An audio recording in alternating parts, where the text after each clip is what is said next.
All right, folks, by the way, my next guest, he's been bullish. He remains bullish. In fact, to say he's bullish would be an understatement. Let's bring him in. Evercore ISI, their head of technical analysis, Rich Ross. Rich, a lot of folks are coming on the show saying, yeah, my target for the year is 7,400. That's yours for the first quarter. What takes us here?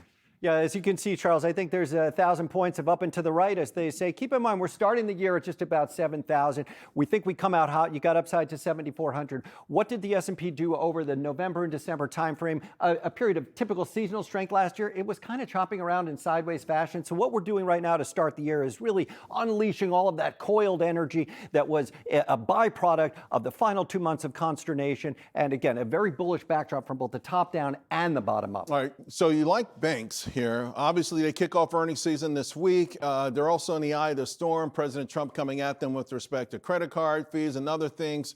And again, you know, we got Citi, we've got Wells, we've got all the big names, Goldman. What do you think they're going to say to make us forget about, you know, listen, that they're sort of right now in the crosshairs of the White House? Well, I think they just need to keep telling us what they've been telling us over the course of the past 12 months and let the macro do its work. By that, I mean, you continue to see steeper yield curves. You continue to see interest rate cuts. You continue to see a very pro-consumer, pro-cyclical expansion of breadth, not just driving your financials and big banks, but your industrials, your materials, your consumer discretionary, as we just heard. So again, I think just more of the same keeps us going down the same direction, which is up and to the right in those big banks and increasingly regional banks. I read that you're becoming more constructive on healthcare. Yeah, I think I've said and I've written that this is the most bullish I've been on healthcare in years. Rich says that they touch an all-time high, but importantly, they have been out of favor for the better part of the last 2 years under sort of a regulatory cloud. Keep in mind, a traditionally defensive sector in a world that is increasingly cyclical, but at the same time, you saw that breakout in biotech, a very interest rate sensitive sector, very sensitive to Federal Reserve policy, quite frankly. So biotech led the charge. Eli Lilly, 15% of S&P healthcare back at a new all-time high. Johnson & Johnson, Merck, United Healthcare coming off the lows. There's a lot to like about You also healthcare. like industrials here as well. Love industrials. What's not to love, right? I mean, with the industrials.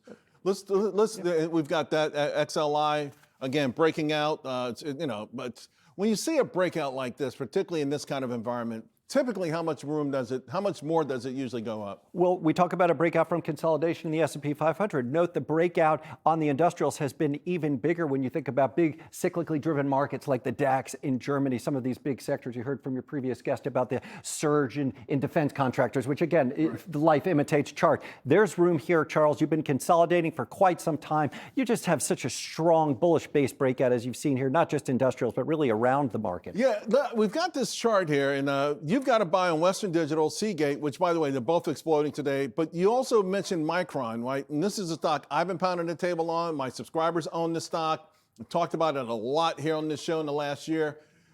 The 25-year chart, this base breakout, this is fascinating. Explain it to the audience. Yeah, so keep in mind, I get it. This is a chart only a mother could love. You take a stock that was up 200% last year, you're up 500% just off the lows from the tariff tantrum of last year alone. Those are pretty spicy moves. So you're saying, how can there be more upside? Well, keep in mind, during the sort of height of the internet bubble, that's almost 14,000% from bottom to top. Whoa, in terms this of is 14,000, oh, right, 13,900%. That's the 90s. Right. So keep in mind, when you think about this world, you see silver is surging to new highs, up to almost $90, $100. You see gold pushing to 5,000. This is a commodity-driven world that's coming from the top down. When the dollar goes down and interest rate cuts keep coming and your interest rates go lower, the rest of the world breathes a sigh of relief and commodities go higher. Micron is the commodity of a commodity-driven sector, which are semiconductors. And when you break out from a base of this magnitude, there's meaningful upside both on a percentage basis and obviously. I really love this, Rich, because you know what? I tell people all the time that my greatest regrets in the market is all the things I've sold. And not, you know, even though the story was getting better simply because it was up. Or how many people come to me all the time and say, I missed it.